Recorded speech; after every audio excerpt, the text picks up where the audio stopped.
नमस्कार विद्यार्थियों, आज के सत्र में आपका स्वागत है और हमारा प्रयास रहेगा कि आज के सत्र से आपको कुछ नया जानने को, नया सीखने को मिले।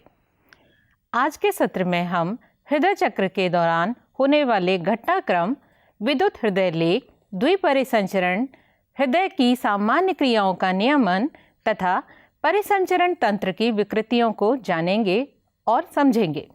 आज के सत्र के अधिगम उद्देश्य हैं हृदय चक्र के दौरान होने वाले घटनाक्रम को समझने में विद्यार्थियों की सहायता करना, स्वस्थ मनुष्य के शरीर में हृदय निकास को समझने तथा उसकी गणना करने में विद्यार्थियों की सहायता करना, हृदय चक्र के दौरान उत्पन्न होने वाली ध्वनियों को समझने में विद्यार्थियों की सहायता करना, विद्युत हृदय लेख के रेखांकित चित्रण का विश्लेषण करने में विद्यार्थियों की सहायता करना, मनुष्य शरीर में द्विपरिसंचरण तंत्र को समझने में विद्यार्थियों की सहायता करना, परिसंचरण तंत्र की विकृतियों को जानने तथा समझने में विद्यार्थियों की सहायता करना, विद्यार्थियों में वैज्ञानिक दृष्टिकोण और अवलोकन कौशल का विकास करना, कक्षा में प्राप्त किए गए ज्ञान को विद्यार्थियों के दैनिक जीवन से जोड़ना।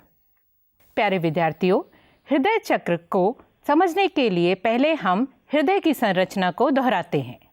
हमारे हृदय में 4 कक्ष होते हैं, जिसमें 2 कक्ष अपेक्षाकृत छोटे और ऊपर की तरफ पाए जाते हैं, जिन्हें आलिंद अंग्रेजी में एट्रिया कहते हैं, तथा 2 कक्ष अपेक्षाकृत बड़े होते हैं, जिन्हें निलय अंग्रेजी में वेंट्रिकल कहते हैं।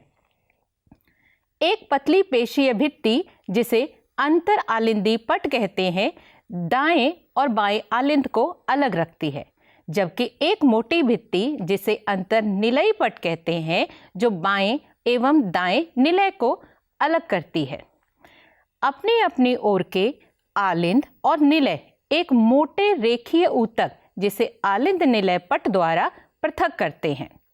हालांकि इन पटों में एक एक छिद्र होता है, जो एक ओर के दोनों कक्षों को जोड़ता है।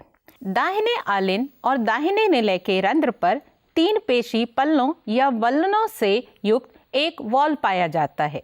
इसे ट्राइकस्पिड या त्रिवलनी कपाट कहते हैं।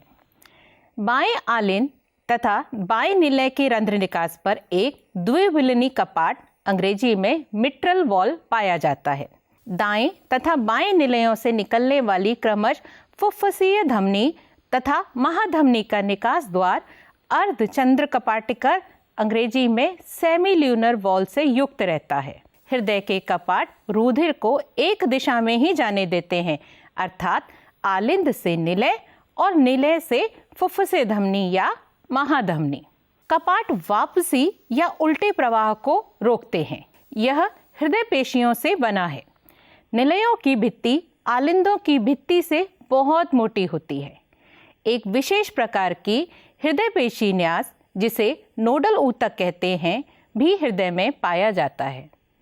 इस ऊतक का एक धब्बा दाहिने आलिंद के दाहिने ऊपरी कोने पर स्थित रहता है, जिसे शिरा आलिंद पर्व, अंग्रेजी में साइनोएट्रियल नोड कहते हैं।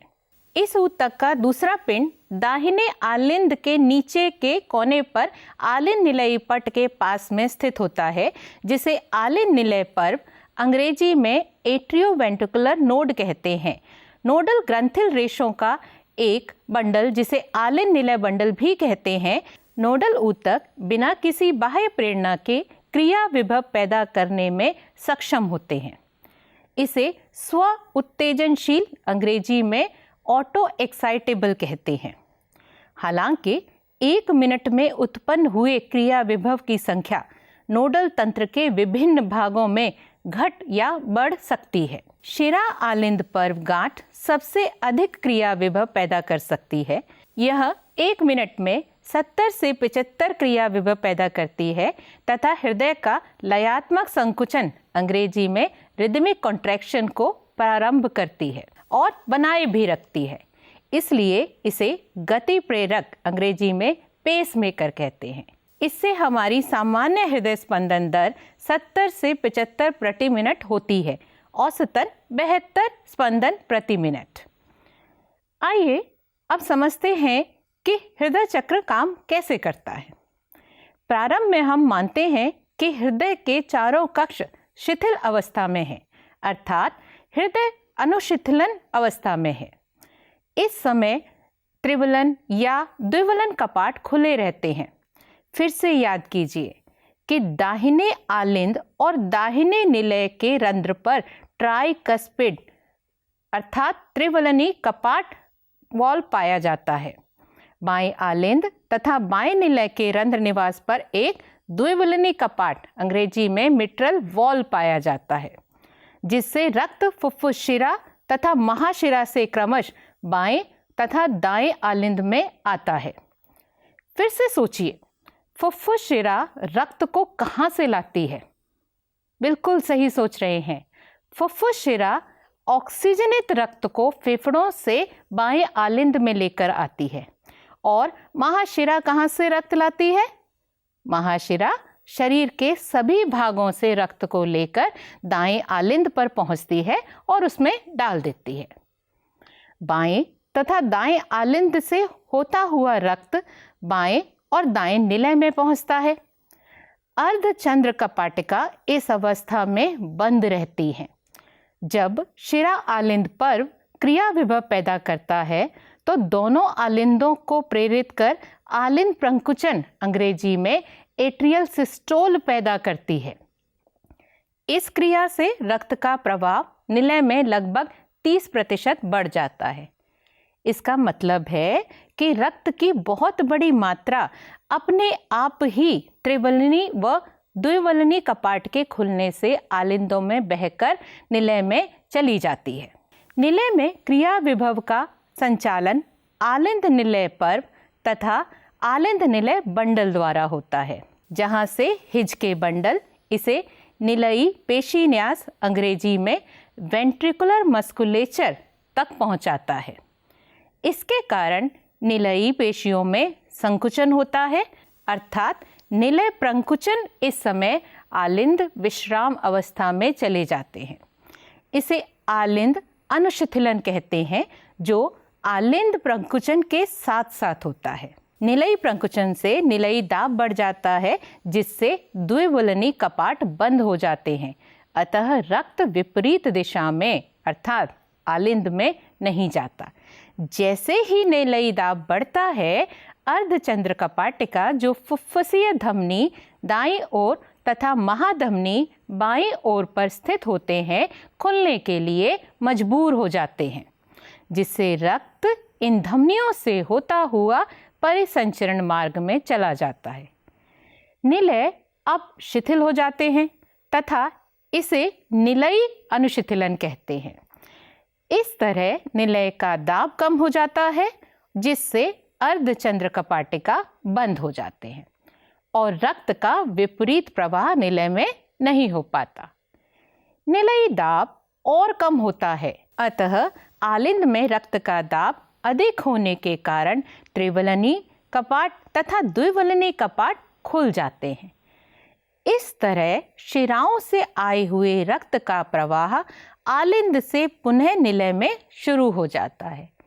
निलय तथा आलिंद एक बार पुनः, जैसे शुरुआत में बताया था, शिथिल अवस्था में चले जाते हैं।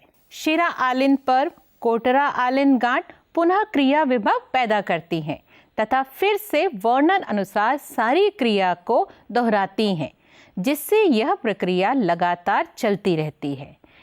एक हृदय स्पंदन के आरंभ से दूसरे स्पंदन के आरंभ तक संपूर्ण हृदय स्पंदन होने के बीच के घटनाक्रम को हृदय चक्र अंग्रेजी में कार्डियक साइकिल कहते हैं तथा इस क्रिया में दोनों आलिंदों तथा दोनों निलयों का प्रंकुचन एवं अनुशिथिलन सम्मिलित होता है।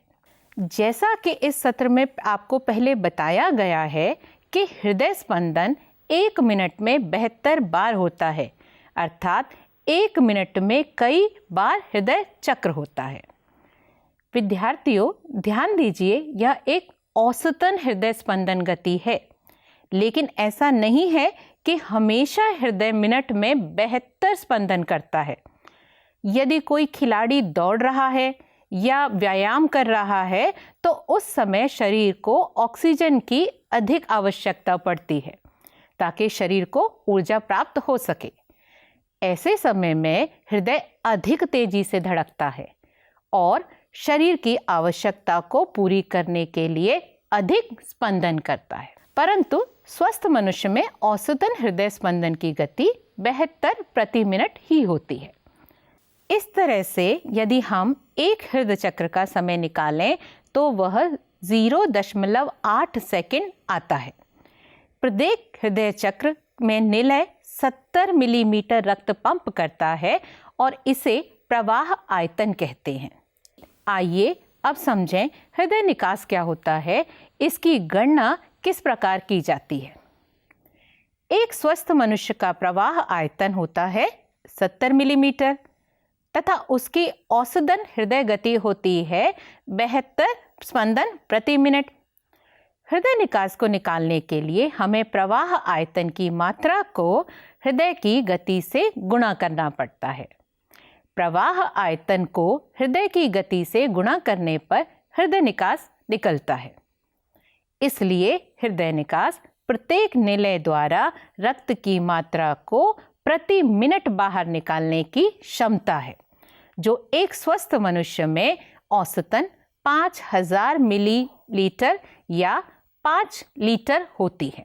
हम प्रवाह आयतन तथा हृदय दर को बदलने की क्षमता रखते हैं, इससे हृदय निकास भी बदलता है। उदाहरण के तौर पर खिलाड़ी या धावकों का हृदय निकास सामान्य मनुष्यों से अधिक होता है। आपने स्टेथोस्कोप को देखा होगा, क्या कभी उससे हृदय की धमनियों को सुनने का प्रयास किया है? आपको उसमें धक धक करके ध्वनियां सुनाई देती हैं, जो कि हृदय चक्र के दौरान उत्पन्न होती हैं। हृदय चक्र के दौरान 2 महत्वपूर्ण ध्वनियां स्टेथोस्कोप द्वारा सुनी जा सकती हैं। प्रथम ध्वनि लब, त्रिवलनी तथा द्विवलनी कपाट के बंद होने से संबंधित है, जबकि दूसरी ध्वनि डब, अर्धचंद्र कपाट के बंद होने से संबंधित है। इन दोनों ध्वनियों का चिकित्सीय निदान में बहुत महत्वपूर्ण योगदान है। स्टेथोस्कोप के माध्यम से दिल की आवाज़ सुनना एक पहला कदम है, जो एक चिकित्सक रोगी की चिकित्सा स्थिति का मूल्यांकन करने में लेता है। हृदय की आवाज़ डॉक्टर को हृदय क्रिया के बारे में बहुमूल्य जानकारी प्रदान करती है। इसी प्रकार की जानकारी डॉक्टर को विद्युत हृदय लेख से भी प्राप्त होती है। विद्युत हृदय लेख अंग्रेजी में इलेक्ट्रोकार्डियोग्राफ कहलाता है। आप शायद अस्पताल के टेलीविज़न के दृश्य से चिरपरिचित होंगे। जब कोई बीमार व्यक्ति हृदयाघात के कारण निगरानी मशीन, अंग्रेजी में मॉनिटरिंग मशीन पर रखा जाता है, तब आप पीप पीप पीप पीप और पीप पीप की आवाज़ सुनते हैं।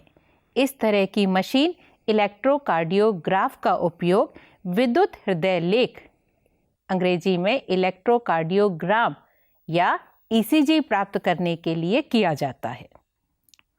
इलेक्ट्रोकार्डियोग्राफी त्वचा के विद्युत चालकों से एक नियत समय के लिए हृदय की विद्युत गतिविधि बाहर से रिकॉर्ड किए जाने की पारवक्षीय व्याख्या है।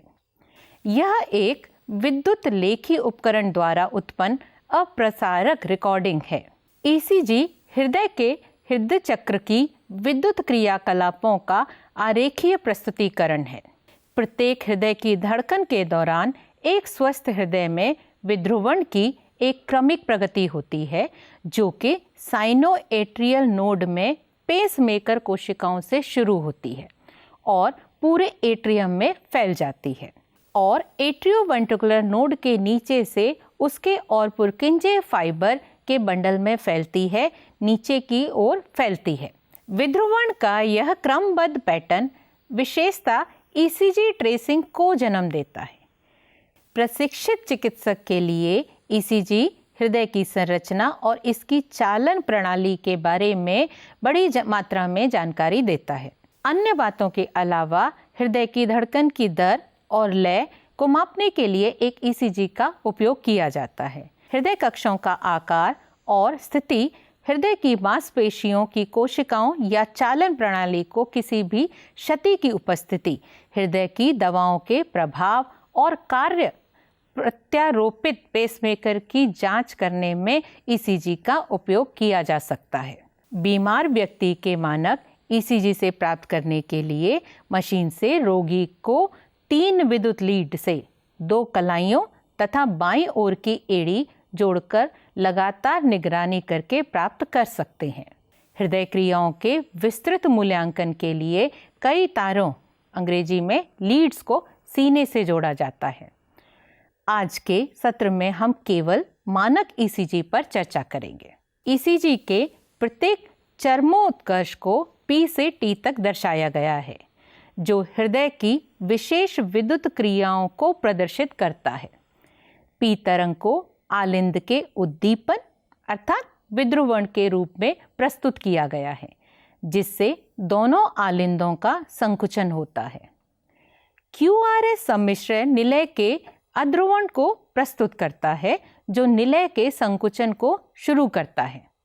संकुचन Q तरंग के तुरंत बाद शुरू हो जाता है, जो प्रकुचन अर्थात सिस्टोल की शुरुआत का घोतक है।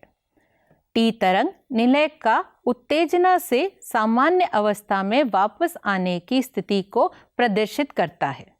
T तरंग का अंत प्रकुचन अवस्था की समाप्ति का घोतक है।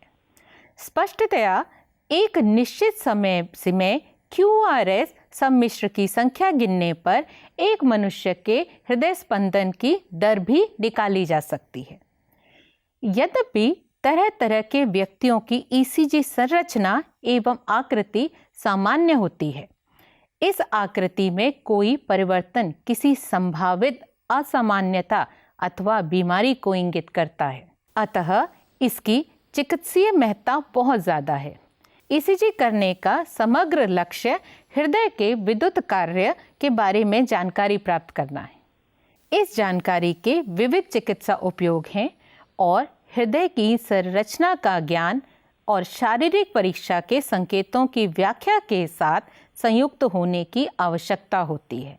जिन परिस्थितियों में ईसीजी करने की सलाह दी जाती है, उनमें से कुछ हैं सीने में दर्द या संदिग्ध मायोकार्डियल रोधगलन, कार्डियक तनाव, सांस की तकलीफ, बड़बड़ाहट जैसे लक्षण, बेहोशी, दौरे, अतालता की निगरानी शामिल हैं। इसमें शल्य चिकित्सा पूर्व, शल्य चिकित्सा के दौरान तथा शल्य चिकित्सा के पश्चात मॉनिटरिंग भी शामिल है। ईसीजी को छोटे आंतरायिक लक्षणों या निरंतर ईसीजी निगरानी के रूप में दर्ज किया जा सकता है। गंभीर रूप से बीमार रोगियों, सामान्य संज्ञारण के दौर से गुजर रहे रोगियों और उन रोगियों के लिए निरंतर निगरानी का उपयोग किया जाता है जिनके हृदय में अतालता होती है, जो कि पारंपरिक 10 सेकंड ईसीजी में दिखाई नहीं देता। होल्टर मॉनिटरिंग आंतरिक और बाह्य डिफिब्रिलेटर और पेसमेकर या बायोटेलीमेट्री का उपयोग करके निरंतर निगरानी की जा सकती है। आइए अब हम द्विसंचरण की प्रक्रिया को समझते हैं। द्विसंचरण अंग्रेजी में डबल सर्कुलेशन, रक्त अनिवार्य रूप से एक निर्धारित मार्ग से रक्त वाहिनियां, धमनी और शिराओं में बहता है। मूल रूप से प्रत्येक धमनी और शिरा में 3 परतें होती हैं।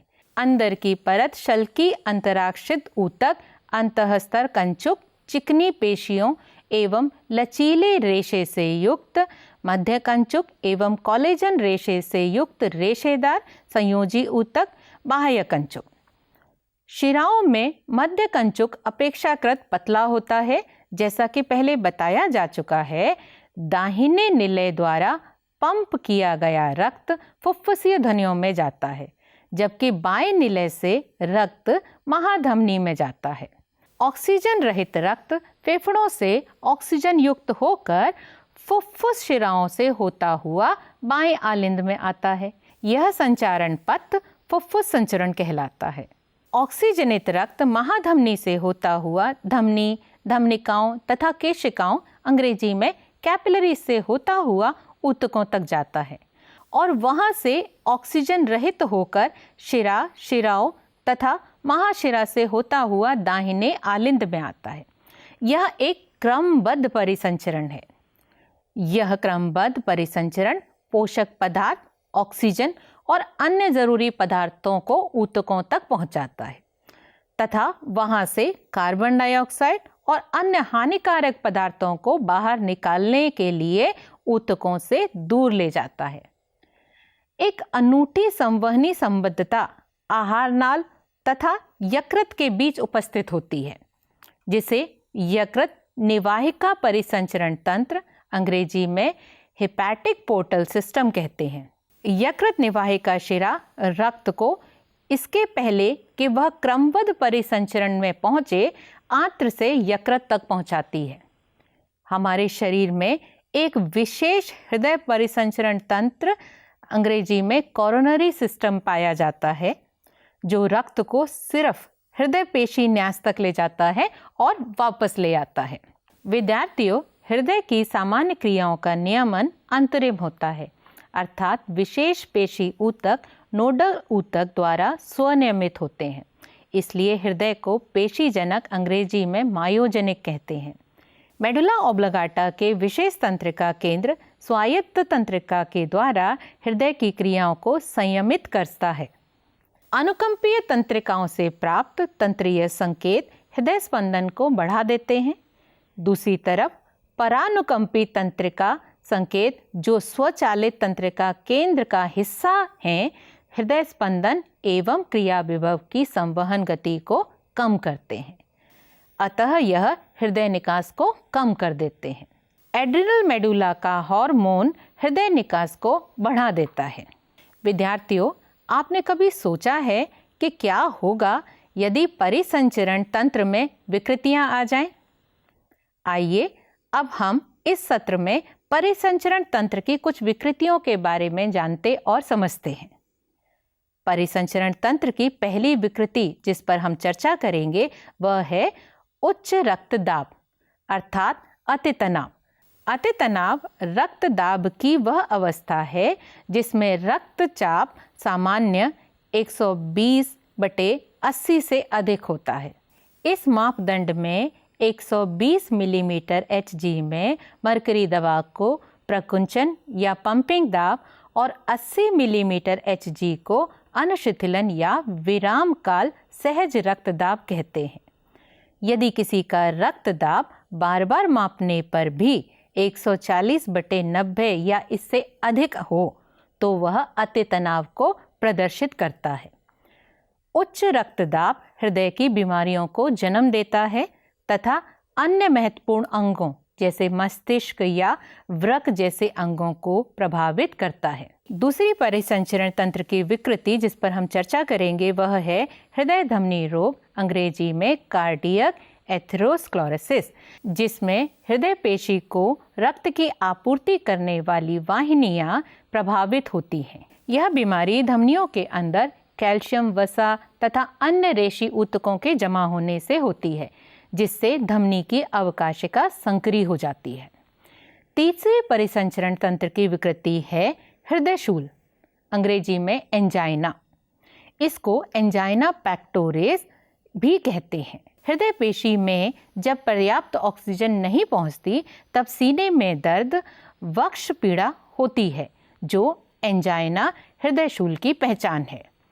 हृदय शूल स्त्री या पुरुष दोनों में किसी भी उम्र में हो सकता है, लेकिन मध्य अवस्था तथा वृद्धावस्था में यह सामान्यतः होता है। यह अवस्था रक्त बहाव के प्रभावित होने से होती है। और चौथी परिसंचरण तंत्र की विकृति है हृदयपात, अंग्रेजी में हार्ट फेल्योर। हृदयपात वह अवस्था है जिसमें हृदय शरीर के विभिन्न भागों को आवश्यकता अनुसार पर्याप्त आपूर्ति नहीं कर पाता। इसको कभी कभी संकुलित हृदयपात भी कहते हैं, क्योंकि फुसफुस का संकुलन हो जाना भी इस बीमारी का प्रमुख लक्षण है। हृदयपात ठीक हृदयघात की भांति नहीं होता, जहां हृदयघात में हृदय की धड़कन बंद हो जाती है, जबकि हृदयपात में हृदय पेशियों को रक्त आपूर्ति अचानक अपर्याप्त होने के कारण यकायक क्षति पहुंचती है। आइए अब हमने जो आज के सत्र में सीखा उसकी त्वरित पुनरावृत्ति करते हैं। आज हमने सीखा एक हृदय स्पंदन के आरंभ से दूसरे स्पंदन के आरंभ तक एक संपूर्ण हृदय स्पंदन होने के बीच के घटनाक्रम को हृदय चक्र कहते हैं। इस प्रक्रिया में दोनों आलिंदों और दोनों निलयों का प्रकुंचन एवं अनुशिथिलन सम्मिलित है। इलेक्ट्रोकार्डियोग्राफी अर्थात ईसीजी त्वचा के विद्युत चालकों से एक नियत समय के लिए हृदय की विद्युत गतिविधि को बाहर से रिकॉर्ड किए जाने की पारवक्षीय व्याख्या है। इसका प्रयोग सार्वदेहिक रोग से पीड़ित मरीजों का मूल्यांकन करने और साथ ही संज्ञारण के दौरान निरीक्षण करने एवं गंभीर रूप से बीमार मरीजों के लिए भी किया जाता है। हमने आज यह भी जाना कि किस प्रकार शरीर में रक्त की द्विपरिसंचरण प्रक्रिया होती है। हृदय की सामान्य क्रियाओं का नियमन भी अंतरिम होता है, हमने यह भी समझा। आज के सत्र में हमने परिसंचरण तंत्र की विकृतियों के विषय में जाना, जिसमें शामिल हैं उच्च रक्तदाब, हृदय धमनी रोग, हृदय शूल तथा हृदयपात रोग। विद्यार्थियों, इस सत्र में आपके लिए एक अभ्यास कार्य भी है। कल्पना कीजिए कि किसी मनुष्य की औसत हृदय गति 80 प्रति मिनट है, तो उसके हृदय निकास की गणना कीजिए। हृदय चक्र के दौरान होने वाले प्रक्रम का संक्षिप्त में वर्णन कीजिए। मानव ईसीजी का रेखांकित चित्रण कीजिए और उसकी उपयोगिता पर संक्षिप्त टिप्पणी लिखिए। परिसंचरण तंत्र की विकृतियों के विषय में जानकारी एकत्रित कीजिए और पता लगाइए कि इन विकृतियों से किस प्रकार बचाव संभव है। इसी आशा के साथ कि आज के सत्र में दी गई जानकारी आपके लिए लाभदायी रही होगी, इस सत्र को हम यहीं विराम देते हैं। धन्यवाद।